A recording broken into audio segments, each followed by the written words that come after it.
Hey, fiancé freaks, I'm Sam. I'm Emily, and this is 90 Day Fiancé Freaks. Can you imagine going from a bougie apartment on Miami Beach to a messy frat house with two bros from down under? No, I cannot. And do we blame Elise for being a little bit upset about it? I can't blame her. It was messy as all hell in there. The other thing about this is they haven't lived there very long. It's not like their apartment that they live in long term. It's their rental they got for Elise's visit. How messy can you get it in that short amount of time? Pretty fucking messy. Not cool, guys. Especially when you're trying to make a good impression on your new, hopefully, possibly fiance. Come on. Right. And you know what I just thought of too? Is this the way he lives at Nat's place? Oh, I don't know. But Nat is still in the picture, even though we don't see her in this episode. We know this is still an issue in their relationship. It's still causing tension. Elise is totally spiraling in this opening scene we see her in. And it has so much to do with what happened the night before at the bar with Nat. Right. Well, not only that, she's upset because he ran off first thing in the morning. She wakes up and he's not there. Yeah. Where is he? Where did he go? He didn't tell her. So he shows back up. And when he does show back up, he has a good reason, I guess. But it seems shady to me. He says he was at work, but if he was truly at work, why wouldn't he have just told her that ahead of time? That's not a hard thing to tell ahead of time. And even if he didn't want to wake her, he's referenced her sleeping. That's considerate of you. Thank you, sir. Send a text message. Just a quick text. A quick text. No big deal. Elise is very convinced he's with Nat somehow this morning. What do we think? To me, that was a little bit way out of left field. Well, maybe not out of left field so much as just a reach. A reach. Yeah. Why? Why? I mean, if he is with Nat, why? Like, that is a huge fucking red flag. If you're with your friend Nat early in the morning, what? I don't really know of many friends that aren't romantic relationships or, I don't know, visiting from out of town. I'm grasping for reasons why you would meet up with someone who's just a friend early in morning hours. Well, Emily, she needs emotional support in this As we hard know. time. As we know. No, Right. I agree with you.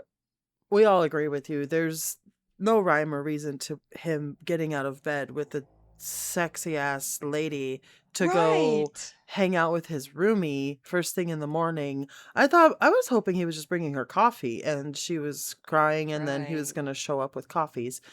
But no, he's technically working. I don't know if I believe he's working. I don't think he's with Nat. I don't know what he's doing. Elise hints at this a couple of times throughout the episode in her interviews. She mentions her gut feeling. I think there's something there. The first time she mentions the gut feeling is when he disappears in the morning for God knows what reason. The second time, I can't remember exactly when it was, but it was related to his behavior again.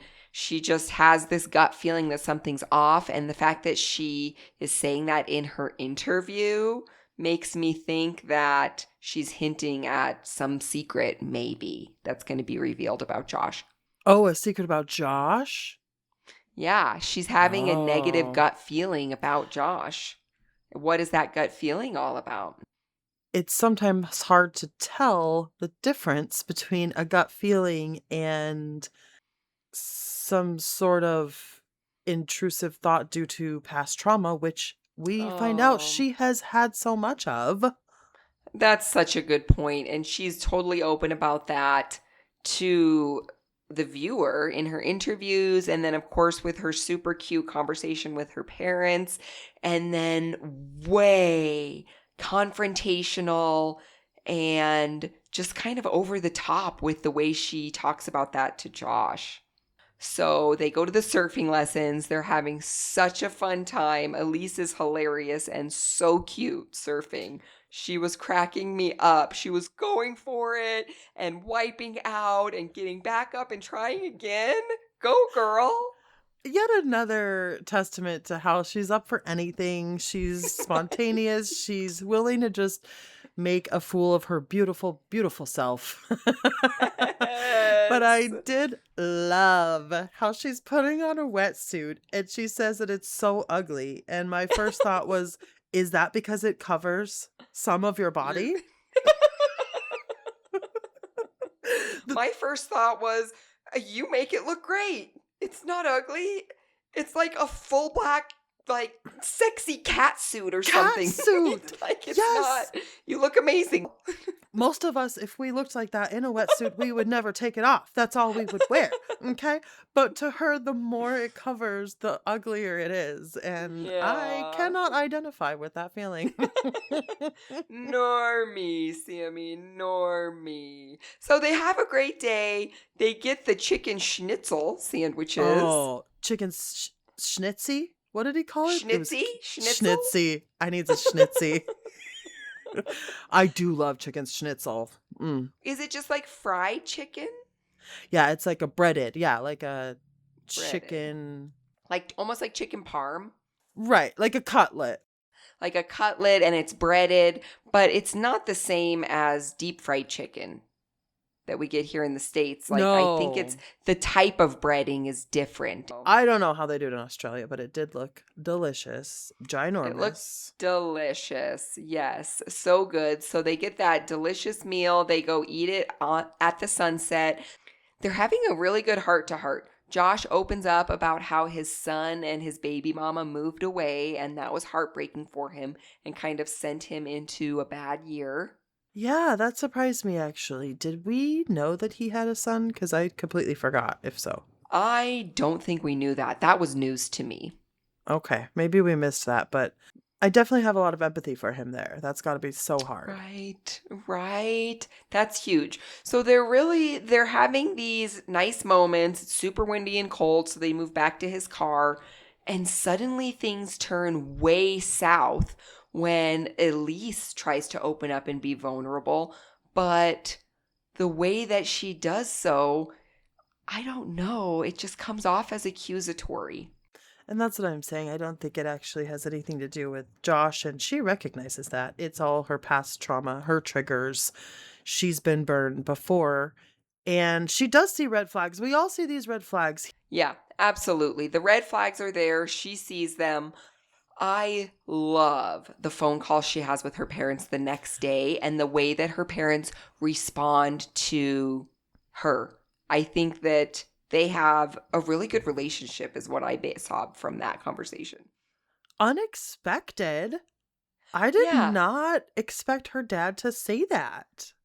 Yes, he said, slow your roll, discover more, and judge less. That was very unexpected of them. I expected them to tell her to cool it with the guy and listen to the red flags that she was Oh. seeing. Oh, really? Yeah, but I was happy to see them again. They're so cute and they have such good contributions. It was nice to see them back. They seem like a really amazing balancing force in Elise's life. And I just love that they are the people who she decided to call for support. How cute is that? Really, really cute. Is that not what all parents hope for? By the time your kids are old enough to have a relationship, having problems, I want to be the person they call. So at the same time that Elise is having the phone call with her parents, Josh is with what's his face friend, what's his face bro guy, Chris, Chris. yes. Thank you. That's what I thought he was doing first thing in the morning. We all know he was with Chris, right? But why would he lie though? I don't What? Why? know. What? Why? Anyway, so I was with Chris at the beach. They're working out at the beach later on, talking about Nat. He thinks that Elise is emasculating him. Well, he mentions jealousy. He doesn't like the jealousy that he's seeing from her, right? He had a Yeah. previous relationship that had a lot of jealousy in it, so he doesn't want to repeat that. I think that the way she acts might be emasculating, and a lot of this is also coming from the things that are coming up that we haven't seen yet, where she's standing in front of a restaurant shouting about their situation to random people. So Right. some of what we Right. haven't seen is informing my opinion, but the way she's doing it might be emasculating. But I don't think that her concerns about Nat or her concerns about his financial situation or the red flags she's seeing are necessarily emasculating in and of themselves. Yeah. Yeah. I don't either. I don't know. I think she's just, yeah, expressing her feelings. She's fierce. She's fiery. Josh knows that about her personality. So this is what you get, dude. Amen. Okay, we gotta face Uncle, Emily. Lisa and Daniel are headed to meet Uncle. Oof. It is a heavy, heavy scene with the three of them. Lisa is a bundle of nerves, as she usually is. An emotional wreck, of course, as we all would be. Uncle says, "You've been telling me lies." He calls her an abomination. Oh, that was heavy. She has an actual panic attack. Literally a panic attack. That was rough to watch. That was rough to watch. But then Uncle calls her out. I know. He thinks she's fake. He thinks her tears are fake. This reminds me of the whole Sheena Molly situation a little bit. That's exactly what came to my mind. But we didn't think Sheena was being disingenuous and authentic. Do we think that Lisa was? I think she's being authentic to herself. I think that is over the top. I think that so Uncle says that her crying, her fake crying is even more offensive to him. It offends him even more than if she would Yeah. just take it, I guess. Just Yeah. be Right. stoic Just, and accept responsibility. I think she's genuinely upset and genuinely I don't think she's putting on an act by any means.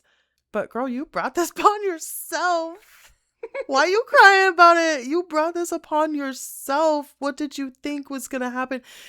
Again, in the moment, you can't control your tears. I certainly could not control my tears. I would be a puddle. But does she have the right to cry? Absolutely not. Is she faking it? No, of course not. yeah. Yes. That's well said. That's well said. If she were able to control it, she would. Because this marriage is over, he says. Right. He withdraws his blessing and his approval. He says, "This is over."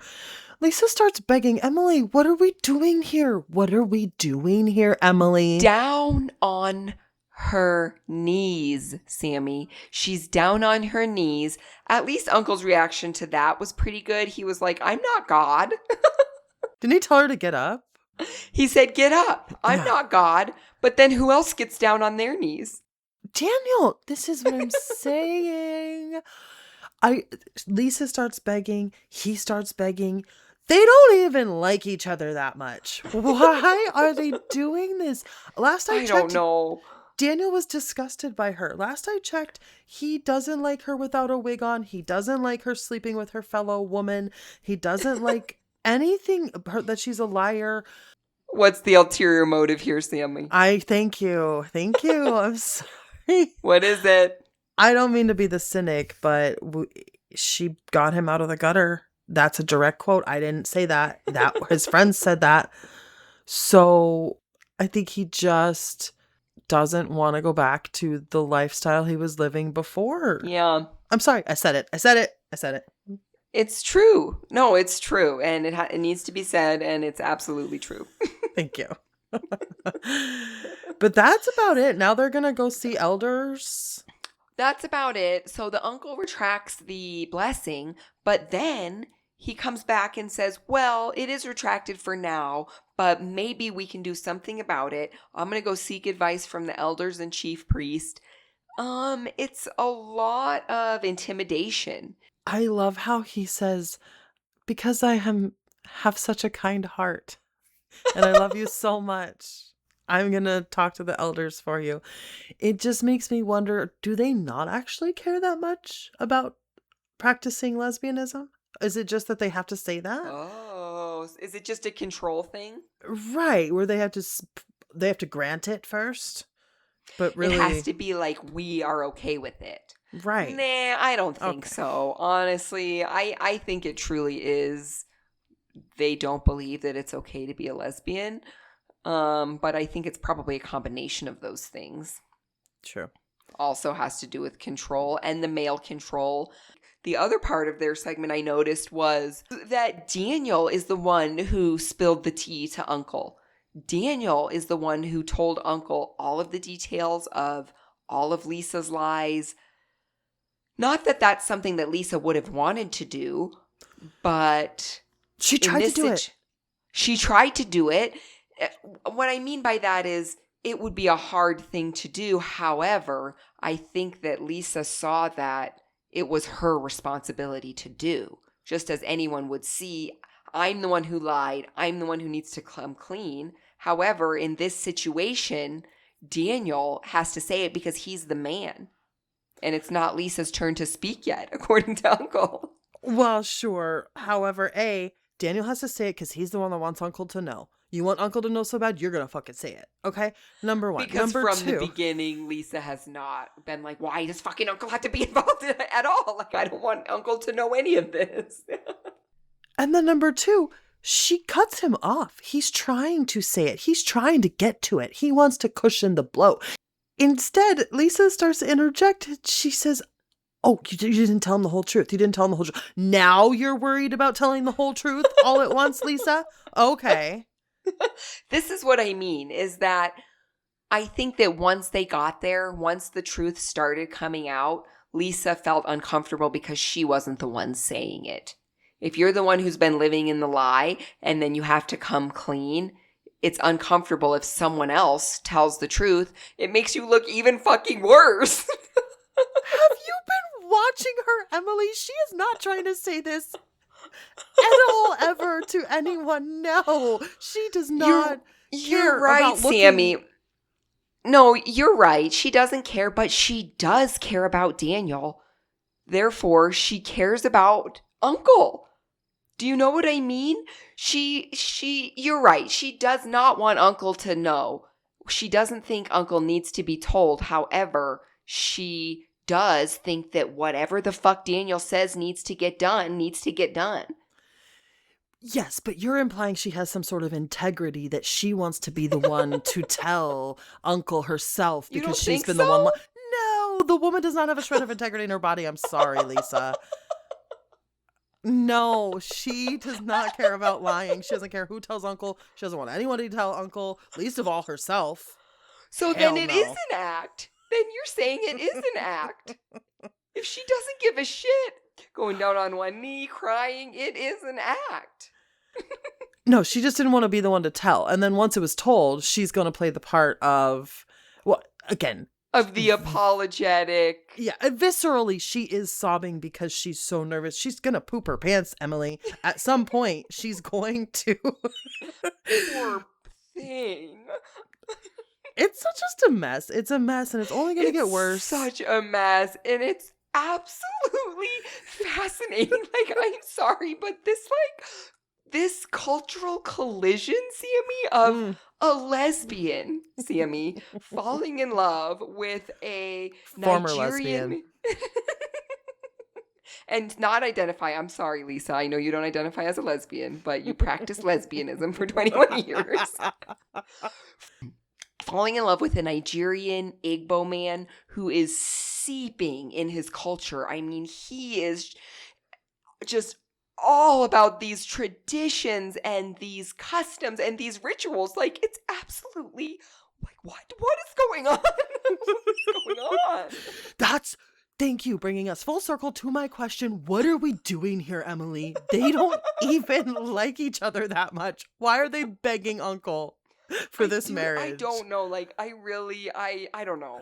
I don't know. How long were they together before this whole fucking thing? Like, how, like, do they even, was it like 6 months? Do you remember? I don't know. It's felt like an eternity, honestly. This has been on. Well, she has one day left. Oh, well, in that time, she's going to apparently go see the elders in some maze of confusing. Anyway, I'm more nervous for her. incantations and traditions. Yeah, it's getting shit's getting real yet again. Or fake. One or the other. Real or fake. Depends on who you ask. One thing that is so very real in this episode is the awkward, insane tension between Beercon and Michael. Oh, palpable. Palpable. They're in the apartment.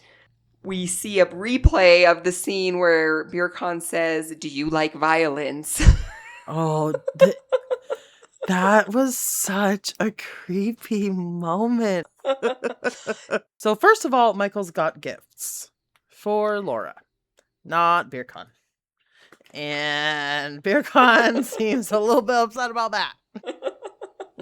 Can you blame him? I think Beercon's reaction was exactly what it should have been.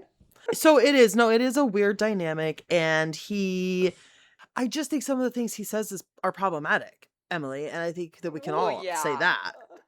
And that's the part that I disdain sometimes, and Like what? sometimes What does he say? The violence thing is problematic? And well, I we're think it's cute and endearing. Just because it's harmless. For some reason, here's the thing. He's a philosopher.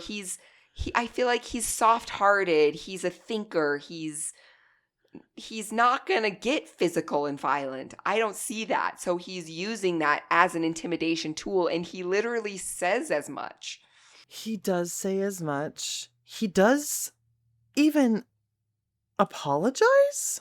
He apologizes. So cute. Another problematic thing he said, for example, the ultimatum that you will not be friends with Michael. Things like that, where he. But remember when you said that he was right? That you've had this Yes. situation in your life and the beer con in your life was right? I'm sorry, but I think that sometimes to make relationships work, you have to fucking give an ultimatum like that. You have to Ooh, okay, hot choose. take. You have to choose you have to choose your relationship or something else. That is a humongous fucking problem in your relationship. And it might be a big thing in your life, but what's bigger, your relationship or the problematic thing? Okay, hot take. I like it. So yeah, Michael brings gifts for Laura, one of her smutty books. Beercon has some snarky little remark about Beercon's here too, your boyfriend. He just feels overlooked and completely invisible with the two of them in the room. I don't blame him for that. That would be very uncomfortable. Yeah, exactly. So the taxi ride is absolutely hilarious. Beercon sitting bitch. Well, he's not going to let them sit next to each other. Exactly. That's the reason he clearly chose to sit bitch because he's just like shoulder to shoulder, like cheek to cheek with Michael in the taxi. Well, because in their intro graphic, he literally pulls Laura out of the way and stands in between them and makes that little point. So they're in this taxi because while they're back at the apartment, Beercon changes his tune. He's completely like, oh, okay, well, I guess you're a good guy. I'll show you around. This is my city. I'll give you a tour. Did And you see now, what made him change his tune though? It's because Michael made a nice comment about BeerCon. Michael chimed in. Laura and BeerCon were having a super minor little disagreement, or not even really. Basically, what happened is Laura said, I'm worried about our schedules being different. I stay up really late here in Turkey. And later on, we find out that Laura's schedule is totally different than BeerCon's. And BeerCon's kind of sitting there like, okay, yes, you're bringing up our problem right now. And Michael chimes in to BeerCon's defense and says, well, Laura, when he does come over to the US, you'll be his only point of contact, so he'll adapt to your schedule. And that made BeerCon flip his attitude. that's right. That was it. Yep. Because he immediately looked at Michael and he thinks, you're not so bad. Let me take you around the city. Exactly. And then he says, I just had to be a jerk to make boundaries.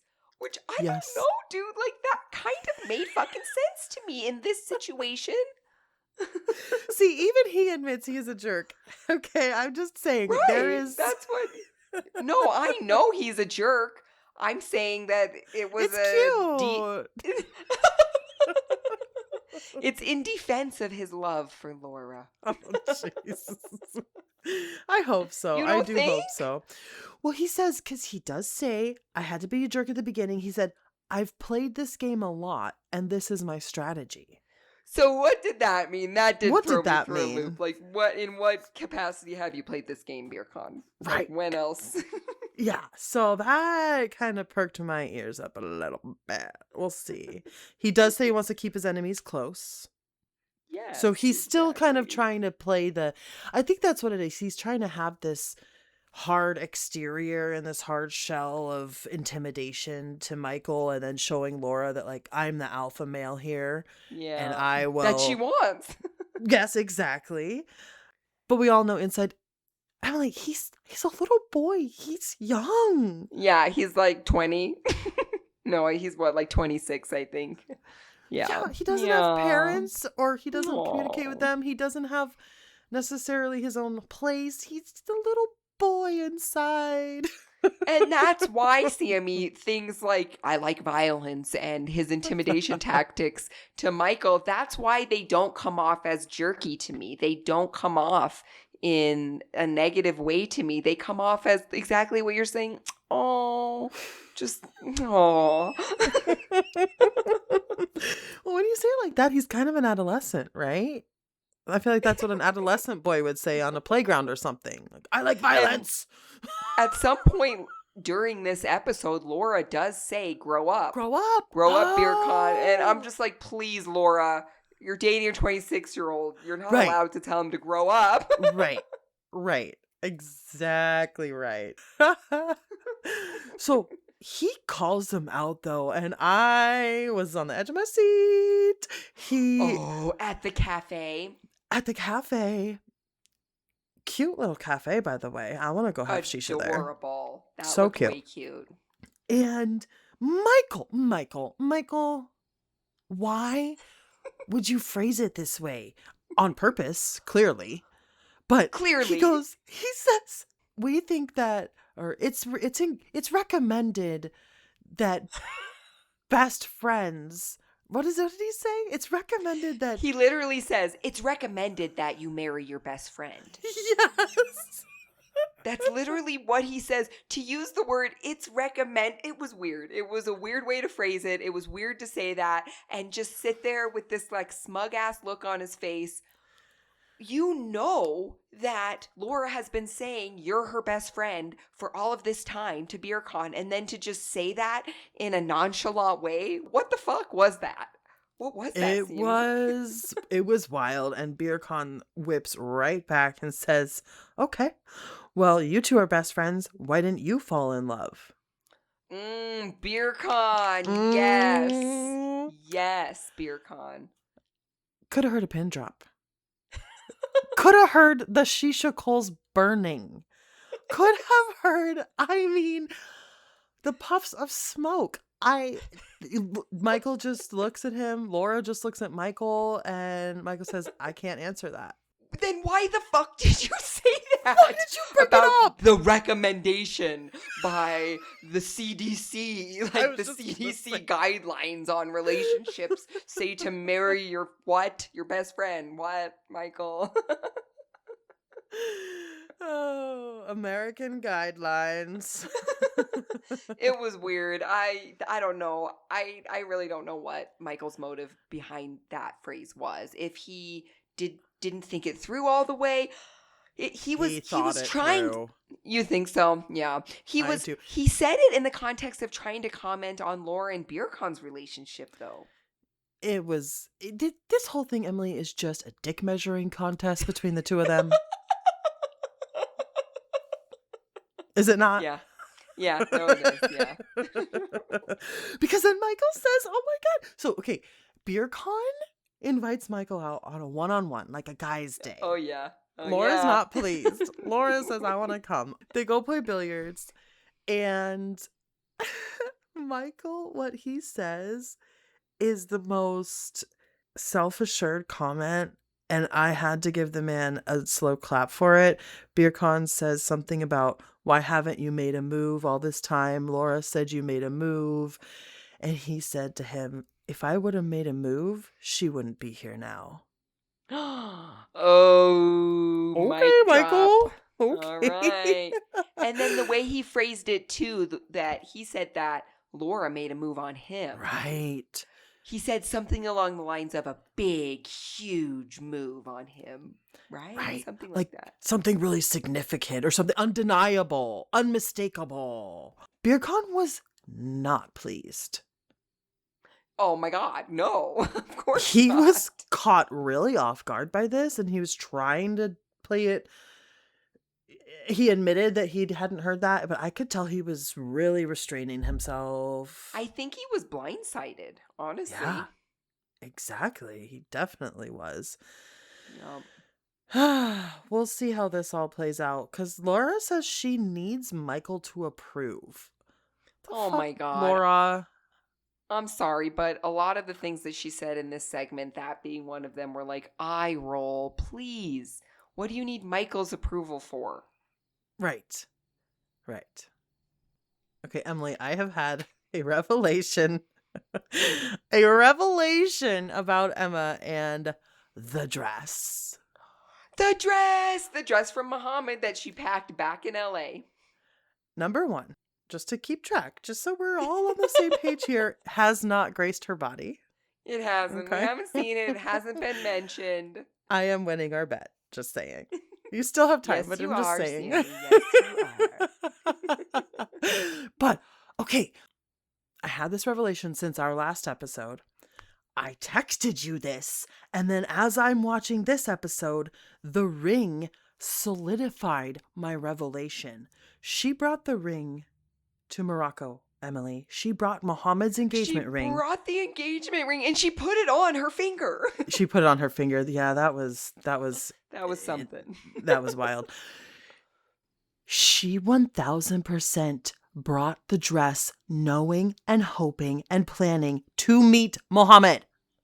Oh my gosh. Yes, she did. She did say in this episode that she packed the ring thinking in some way, on some level, that maybe she would see Muhammad and give him the ring back and get some level of closure. So what we're saying now is she also packed the dress with those same intentions. Yes.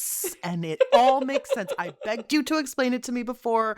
I begged you to explain why she would bring Muhammad's mother's dress to meet Ziad. And now it all makes sense. Now we know. Now we know her intentions. So the big question now is, will she ever actually see Muhammad on this trip? Can you believe he stood her up? What the fuck, dude? That's not cool. Just to make the meeting in the first place, just say no. Why make the meeting? Like, did you get engaged in between making the meeting and the meeting itself? I have more theories. I have all the theories. I have all the theories on them. Let's hear it. Oh my God, yes. First of all, what I do not have was any foresight about that happening. I had no clue he would stand her up. Me neither. Excuse me, girls like Emma do not get left in the desert and stood up. What the fuck is happening here? I have to say that her segment, just her, this episode, I absolutely loved it. I loved just Emma in Morocco on her own. Yes. Getting stood up. Didn't love that part. But what I mean is, give us more of Emma. We want Emma's story. I'm so glad Ziad is out of the picture. Except she for doesn't maybe deserve not. that shit. Oh my God. Well, yeah, he'll be back. No, get out of here, Ziad. You're right. She doesn't deserve that shit. She realizes this. But here's my other theory. What if it's Muhammad's fiance texting Emma at the cafe? From Muhammad's phone? Yeah. Oh. So maybe Muhammad would have shown up. Yeah. But So here's my theory. So who made the meeting to start? Did the Muhammad. fiance make the meeting or Muhammad made the meeting? No, so Emma and Muhammad, Emma reaches out. Clearly, Emma reached out. Emma reaches out. She's like, I'm in Morocco. Muhammad's like, okay, fine. I will meet with you. They set up a meeting behind the fiance's back. Muhammad's a shady motherfucker, okay? I see. We know this. So Yeah. behind the fiance's back, Muhammad's like, I'm going to meet Emma. Who knows what'll happen there? We all know what will happen there.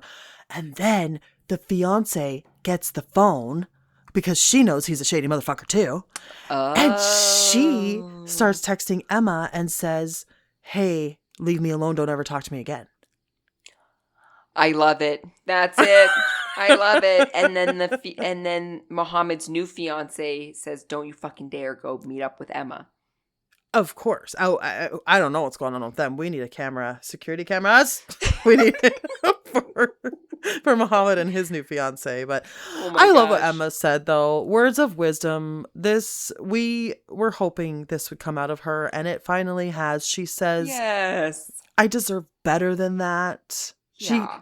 She says, I feel bad for his new fiance. Good for her. Yes, girl. Yes. Yes. We all fucking feel bad for his new fiance. That's the energy we want from you. Yes. Yes. Walking alone on the beach, throwing the ring in. That was a good moment. I hope it's a turning point for Emma because she's so sweet. She's just so sweet and beautiful. And as we've been saying all along, she just wants to find love. It's not fair. I thought that as she's walking out to the beach, she's beautiful. We haven't seen anything in this segment. What were Ziad's problems with her again? What's his But deal? seriously, what? What? There was not. She didn't really do anything. Nothing. Maybe she's a crazy girlfriend after a while, but we didn't see any of that with And Ziad. aren't we all I a crazy mean, girlfriend after a while? I mean, come on. well, at least we don't leave people in deserts. But she does say, I was not meant to find love here. Oh, that's true. It's true. That's true, Emma. And here's all I'm saying, girl. We gonna follow you to another country. You gonna find yourself another aesthetic that suits your gorgeous self. And you're gonna find yourself another man that appreciates you. And we're gonna watch it all. Cannot wait to watch that. And if Izzy and Hot Brother could join you, we would appreciate it. Thank you very much. That'd be amazing. Well, you know who is finding love in a foreign country, Sammy? Aviva and Stig in his own country. They're snorkeling on the beach. Aunt Spring has left. They say I love you to each other. Sickening. Emily, this segment was sickeningly sweet. It made me ill. No, everything's fine. Nothing happened. He did not sleep with anyone else. We did not question him. We didn't call a friend of a friend to figure it out. And you know Nope. the biggest relief is Aunt Spring's gone. Aunt Spring's gone. We're in so- the clear. Yeah, they're just living their best lives. They're cuddled up on a hammock. He says, I love you. She does admit, Emily, she does admit what we have been saying, that it's going to be hard. It's going to be hard. She be does. his She wife. says it out loud. Mm-hmm. Yeah, she does. She says it out loud. They go to San Ignacio, which is the coolest town ever. I've been there. It's a really neat place. I want to go. I loved what Stig said. He said, I'm not Mayan, but here in Belize, we are so proud of the strong Mayan culture and traditions we have here. That's amazing. I love that. And then he took her to a Mayan cooking class, which seemed really fun. Oh, so cute. Oh my gosh. Those homemade tortillas looked delicious, Sammy. They looked so good. There's nothing. Homemade tortillas are insanely different than store-bought tortillas. There's literally no comparison. I wonder if it's like the olives thing. You talking about Mediterranean olives versus just buying them at the store. I don't know, but the difference between homemade fresh tortillas and whatever you buy in the grocery store, they're just not the same thing. It made me want those tortillas. Okay, lest we forget how they made the tortillas, Emily. They're grinding. Of course I didn't forget, Sammy. I would never forget the tortilla grinding, okay? And so they're grinding the corn. He comes up behind her, of course, grinding her while she's grinding the corn. I mean, I would like to hats off to the producer or cinematographer who panned into the lady behind them just watching the Mayan woman in the kitchen with them. That was a wonderful creative choice. Thank you so much for that. He says it was great. It was nice to get her booty pawn the dawn. You know? Pawn the Oh, dawn, you that's what know? it was. Okay. How could I forget? No, that means upon his dawn. Is it? Is it? I don't Oh, know. I don't fucking know. You're asking me if I know? He wipes some corn on her cheek, reminiscent of the wedding cake moment when they slice a wedding cake and smear it on each other's faces. I don't think that's what Stig meant, No, it's not. but that's what I thought of. But they end with a pregnancy test, or they're going to go get one. They are. Stig says he would be excited. He tells Aviva he would be excited, but then in his interview, next episode, he says he'll be relieved as if it's not. So I think he probably truly is having conflicting feelings about it, although I also think he's probably expressing more to Aviva his feelings of positivity about pregnancy than not wanting to have the pregnancy. no, as he should, if she's possibly pregnant. Yeah, Word to the be wise. the supportive. Yeah, exactly. Yes, always pretend to be happy in a pregnancy scare. We only got a teeny tiny glimpse of Rick and Trish this episode. That's true. They wake up in the bunk beds and Rick immediately starts complaining. Oh, are we surprised? No, never. Gosh. I want to go into this, Emily. Let's go in with a happy attitude about Rick. Let's like him. Okay? Let's like him. He does take a cold shower. And complains the whole fucking time. I'm sorry. I'm not even trying. I'm sorry. Things have changed, Sammy. I was trying at the beginning. Trying to see the good in him. Sammy, he fucking cheated on Trish and kept it a secret. I don't know. I can't. He doesn't give us a lot to work with. You're right about that. You're right about that. He makes it hard. We're trying, Rick, and you make it really hard. It's not even just the cheating. The cheating alone, the blatancy of it, just. But yeah, he won't stop complaining in her hometown, and this is a real issue. We're not just being bitchy about him. This is a real issue. Trish has to actually shush him multiple times.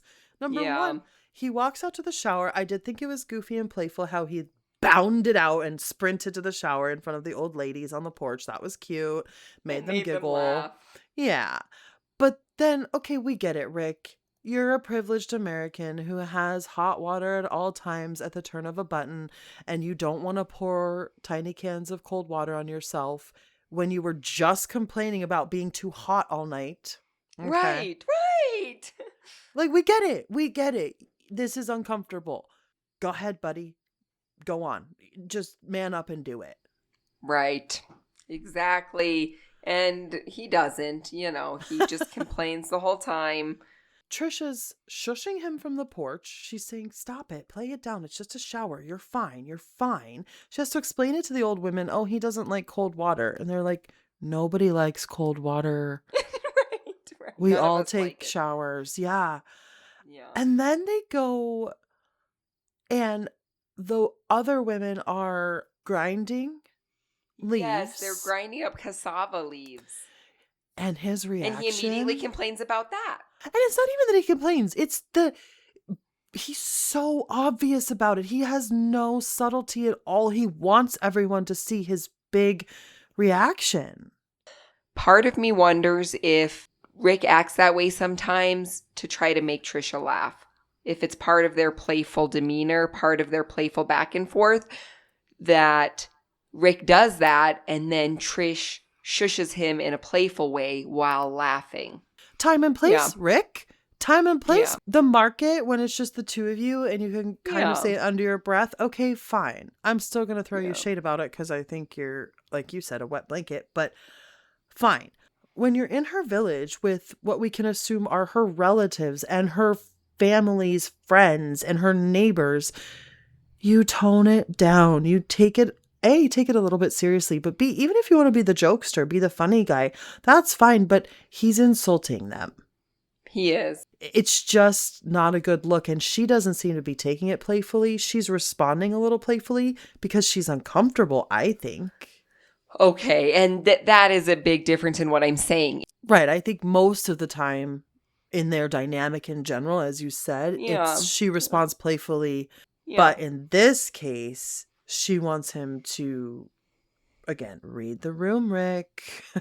So she's doing Right. it from a place of discomfort, I think. Yeah, I can see that. And then her dad calls her aside, and her dad straight out gives her an ultimatum. Yes, he does. And that has been no secret for probably Nope. her entire life, honestly. He's not worth it, girl. He's not worth it.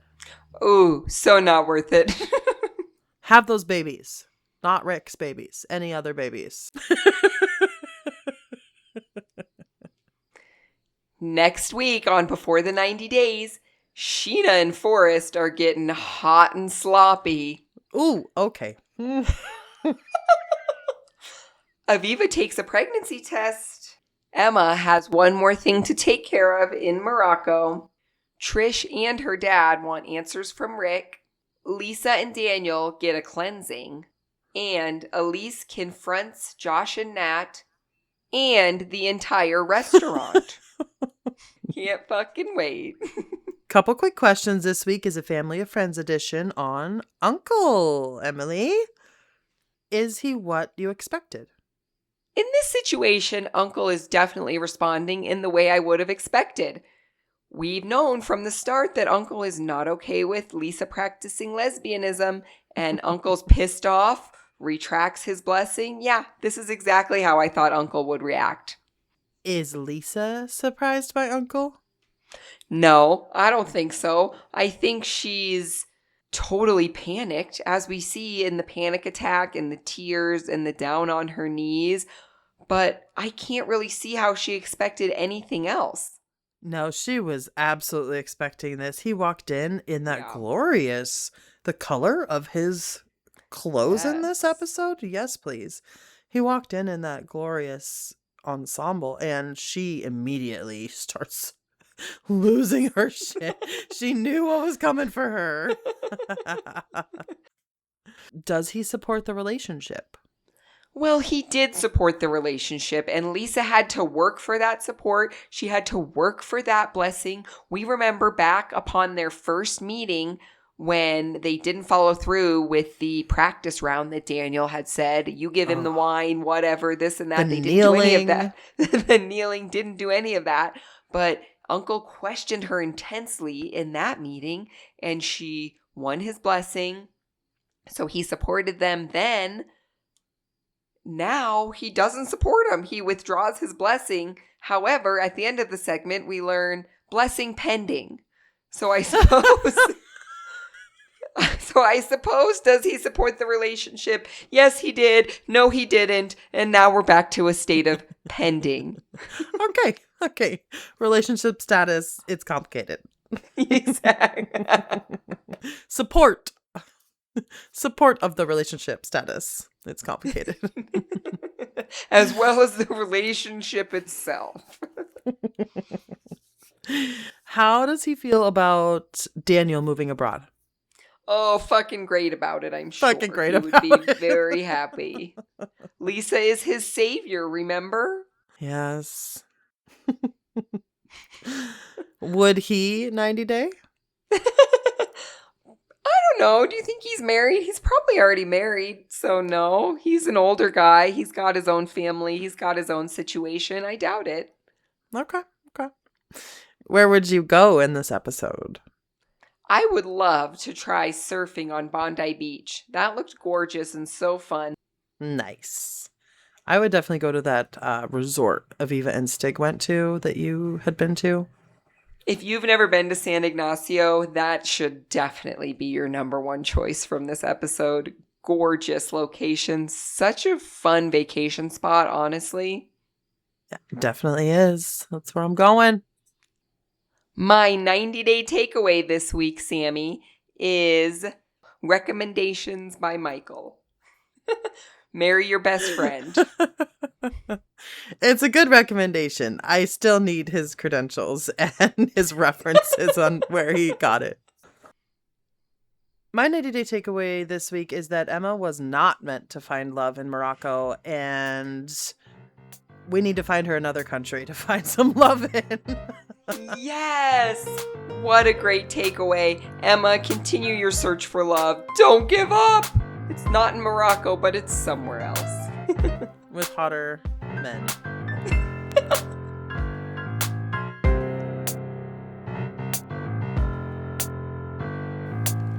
That's it, Fiancé Freaks. If you liked this episode, be sure to match our freak by subscribing, leaving a review, and following 90-Day Fiancé Freaks on social media for more.